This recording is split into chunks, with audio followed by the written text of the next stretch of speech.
Quand j'écris mes scénarios, le prétexte il vient toujours d'une idée de dessin.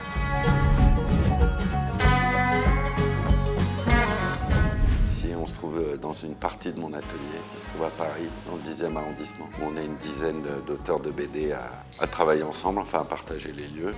J'ai fait quand même pas mal de dessins. Parmi tous ces dessins, il y en a 5 qui seront exposés au musée de Grenoble dans le cadre de l'exposition Épopée graphique.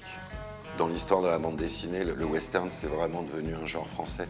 Ce qui m'intéresse, c'est de partir d'un dessin complètement abstrait, et puis après, je le monte pour arriver à une espèce de forme qui soit un peu étrange. Enfin, voilà, essayer de réécrire ces dessins quand même très codifiés.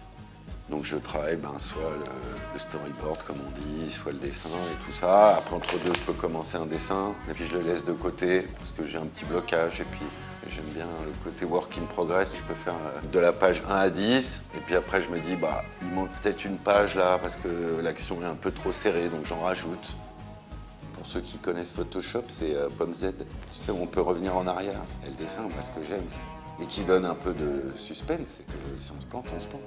Ce qui m'intéresse, c'est essayer de trouver une écriture adulte sur les sujets que j'aimais enfant. Le genre, le western, les samouraïs, tous ces trucs un peu... Voilà, là j'ai un peu plus de recul, j'y mets un peu plus d'humour, c'est ça que j'aime, moi.